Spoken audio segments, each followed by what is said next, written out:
இன்றைய முதல் வாசகம் எபிரேயருக்கு எழுதப்பட்ட திருமுகத்தில் இருந்த வாசகம் அதிகாரம் 10 வசனம் 32 முதல் 39 முடிய. சகோதர சகோதரிகளே, முன்னைய நாட்களை நினைவு கூறுங்கள். நீங்கள் ஒளி பெற்ற பின் உங்களுக்கு நேரிட்ட துன்பம் நிறைந்த போராட்டத்தை மன உறுதியோடு ஏற்றுக்கொண்டீர்கள். சில வேளைகளில் நீங்கள் இகழ்ச்சிக்கும் வேதனைகளுக்கும் ஆளாகி வேடிக்கை பொருளானீர்கள். வேறு சில வேளைகளில் இந்நிலைக்கு ஆளானோரின் துன்பங்களில் பங்கு பெற்றீர்கள். கைதிகளுக்கு பரிவிரக்கம் காட்டினீர்கள். உங்கள் உடைமைகள் பறிமுதல் செய்யப்பட்ட போதும் மகிழ்ச்சியுடன் ஏற்றுக்கொண்டீர்கள். ஏனெனில் சிறந்த நிலையான உடைமைகள் உங்களுக்கு உள்ளன என்பதை அறிவீர்கள். உங்களிடம் இருக்கும் துணிவை கைவிட்டு விடாதீர்கள். இதற்கு மிகுந்த கைமாறு உண்டு. கடவுளின் திருவுளத்தை நிறைவேற்றி அவர் வாக்களித்ததை நீங்கள் பெற்றுக்கொள்ள உங்களுக்கு மன உறுதி தேவை. இன்னும் மிக மிக குறுகிய காலமே இருக்கிறது.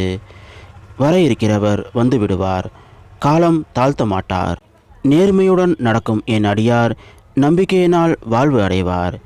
எவராவது பின்வாங்கி செல்வார் என்றால் அவரில் நான் மகிழ்ச்சி உறேன். நாமோ பின்வாங்கி சென்று அழிவுறுவோர் அல்ல, மாறாக நம்பிக்கையையும் வாழ்வையும் காத்து கொள்வோர் ஆவோம். இது ஆண்டவர் வழங்கும் அருள்வாக்கு. இறைவா உமக்கு நன்றி.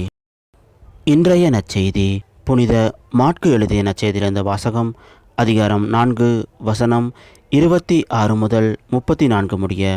அக்காலத்தில் இயேசு கூட்டத்தை நோக்கி, இறையாட்சியை பின்வரும் நிகழ்ச்சிக்கு ஒப்பிடலாம். நிலத்தில் ஒருவர் விதைக்கிறார். அவர் எதுவும் செய்யாமலே நாட்கள் நகர்ந்து செல்கின்றன. அவருக்கு தெரியாமல் விதை முளைத்து வளர்கிறது. முதலில் தளிர், பின்பு கதிர், அதன்பின் கதிர் நிறைய தானியம் என்று நிலம் தானாகவே விளைச்சல் அளிக்கிறது. பயிர் விளைந்ததும் அவர் அறிவாரோடு புறப்படுகிறார், ஏனெனில் அறுவடை காலம் வந்துவிட்டது என்று கூறினார். மேலும் அவர் இறையாட்சியை எதற்கு ஒப்பிடலாம், அல்லது எந்த ஓமையால் அதை எடுத்து சொல்லலாம்? அது கடுகு விதைக்கு ஒப்பாகும். அது நிலத்தில் விதைக்கப்படும் பொழுது உலகிலுள்ள எல்லா விதைகளையும் விட சிறியது. அது விதைக்கப்பட்ட பின் முளைத்தெழுந்து எல்லா செடிகளையும் விட பெரிதாகி வானத்து பறவைகள் அதன் நிழலில் தங்கக்கூடிய அளவிற்கு பெருங்கிளைகள் விடும் என்று கூறினார்.